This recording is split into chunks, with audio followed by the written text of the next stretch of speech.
κορμός σοκολατένιος και χριστουγεννιάτικος. Με μόνο 2 υλικά, παντεσπάνι και κρέμα σοκολάτας. Από τα χριστουγεννιάτικα της κουζινατζίας. Φτιάχνουμε πρώτα το παντεσπάνι. Χτυπάμε στο μίξερ 4 αυγά μαζί με 120 γραμμάρια ζάχαρη και ένα κουταλάκι του γλυκού εκχύλισμα βανίλιας ή 2 βανιλίνες. Μόλις σας πρίσει λίγο το μείγμα, αρχίζουμε να προσθέτουμε σιγά σιγά το αλεύρι. 100 γραμμάρια αλεύρι, τα βάλουμε συνολικά, και 20 γραμμάρια corn flour, περίπου 2 κουταλιές της σούπας. Όλα τα υλικά και τη συνταγή θα τα βρείτε στο link ακριβώς κάτω από το βίντεο. Θα βάλουμε το μείγμα μας αυτό σε ένα μεγάλο ταψί αφού έχουμε βάλει στις άκρες λίγο βούτυρο για να σταθεροποιήσουμε το αντικολλητικό χαρτί. Βάζουμε το μείγμα και το απλώνουμε να πάει ομοιόμορφα παντού.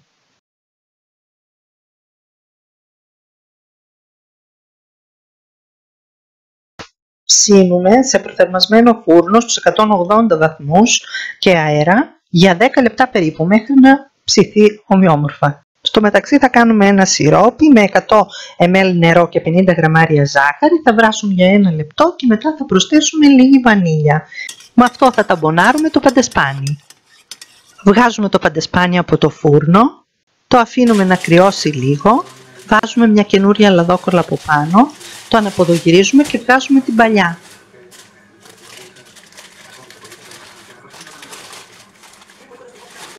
Και τυλίγουμε σε ρολό από τη μακριά πλευρά.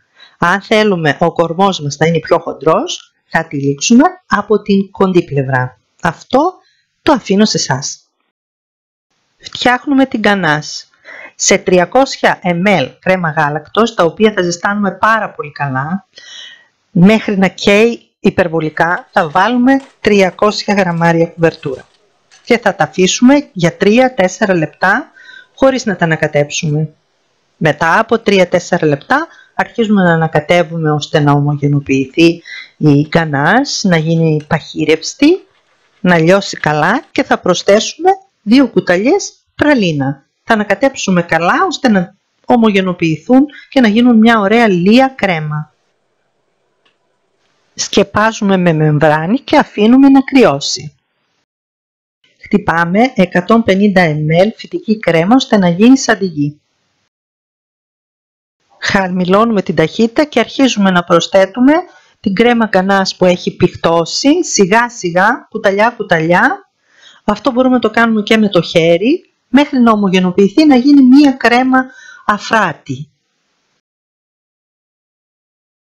Ξετυλίγουμε το ρολό και θα ταμπονάρουμε με ένα πινέλο λίγο έτσι με το σιρόπι που φτιάξαμε. Το σιρόπι μπορεί να είναι, αν δεν θέλετε να φτιάξετε αυτό, μπορείτε να αραιώσετε λίγο σιρόπι από γλυκό του κουταλιού που σας περίσσεψε με λίγο κονιάκ ή με λίγο λικέρ. Θα βάλουμε περίπου τη μισή κρέμα μας τώρα πάνω στο παντεσπάνι, θα το στρώσουμε ομοιόμορφα. Είναι μια πάρα πολύ νόστιμη κρέμα αυτή, ειδικά για αυτούς που λατρεύουν τη σοκολάτα. Τυλίγουμε σε ρολό. Το ταμπονάρουμε πάλι από πάνω με λίγο σιρόπι. Κόβουμε ένα κομμάτι από το πλάι, το οποίο θα χρησιμοποιήσουμε για να το βάλουμε από πάνω. Θα γεμίσουμε τώρα με την υπόλοιπη κρέμα γύρω γύρω τον κορμό. Ομοιόμορφα έτσι θα τον αλείψουμε από πάνω, ώστε να μοιάζει με ξύλο, με κούτσουρο. Από πάνω και στην άκρη θα βάλουμε το κομμάτι μας και θα αλείψουμε γύρω γύρω με κρέμα και θα κάνουμε κυματιστά σχέδια με το πυρούνι. Έχω χάσει το βίντεο, αλλά ευτυχώς υπάρχει φωτογραφία, γύρω γύρω και παντού, και από πάνω και από το πλάι, ώστε να μοιάζει με ξύλο, έτσι όπως είναι ο κορμός, ρουστίκ. Πασπαλίζουμε με κακάο και άχνη, βέβαια γρήγορα απορροφώνται αυτά, και γαρνίρουμε με διάφορα βρώσιμα στολίδια χριστουγεννιάτικα. Αν θέλουμε, πασπαλίζουμε άχνη όταν είναι να σερβίρουμε. Αν σας άρεσε, κάντε like και μοιραστείτε το με τους φίλους σας. Θα περιμένω τα σχόλιά σας. Γεια!